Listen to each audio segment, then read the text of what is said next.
Hola, soy Miguel Riera, editor del Viejo Topo, y este es el libro de Carlos Barros, La base material de la nación, el concepto de nación en Marx y Engels, que hemos tenido la satisfacción de editar hace un par de meses y que se puede encontrar ahora mismo en las librerías españolas.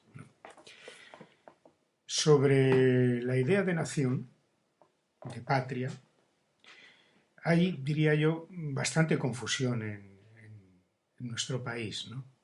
Yo vivo en una nación que ha celebrado hace poco tiempo los 1000 años de existencia, Cataluña. Otros dicen que la primera nación que apareció en Europa fue la española, que surgió tras el matrimonio de Isabel y Fernando y la conquista de Granada y la derrota definitiva de los árabes. La mayor parte de los historiadores nos dicen que el concepto de nación, tal como lo entendemos hoy, es una cosa del siglo XIX y que antes no se podía hablar estrictamente de nación, ¿no? Hoy en día, cuando hablamos de España, muchas veces se sustituye la idea del nombre de España por el de el Estado español, ¿no?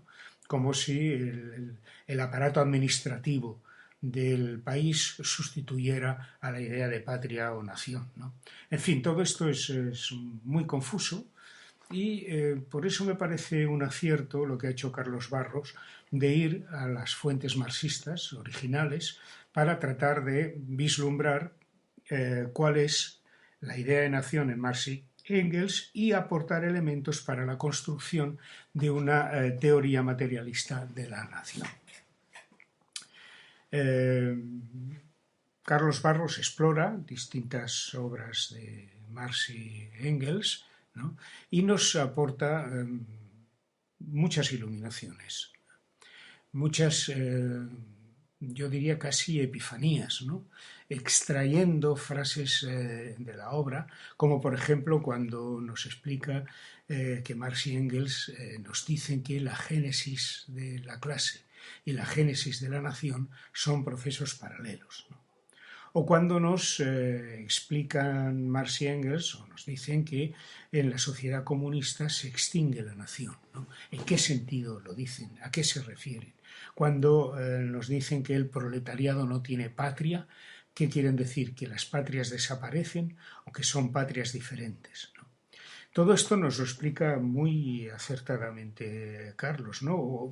Con cosas tan, yo diría que relevantes cuando nos explica que el conflicto entre las fuerzas productivas y las relaciones de producción conduce a la lucha de clases, mientras que el conflicto entre las fuerzas productivas y las condiciones de producción conducen a la lucha de las naciones, ¿no?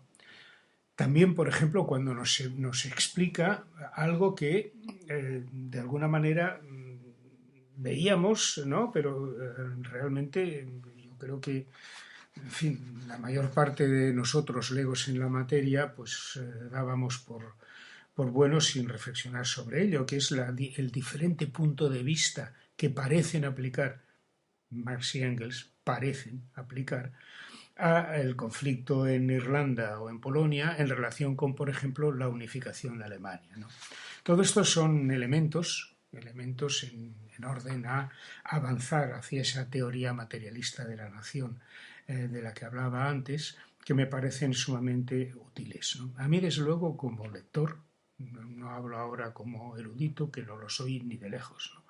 Sino como lector, es un libro que me ha ayudado mucho a comprender la idea de nación vinculada a la idea de clase, naturalmente, y que no voy a discutir aquí precisamente por esta condición del ego en la materia, pero sí que voy a recomendar su lectura. Creo que es un libro utilísimo, que para los marxistas es un libro que les va a ilustrar e iluminar en cosas que crean, como yo mismo, que creíamos sabidas sin haber reflexionado sobre ellas.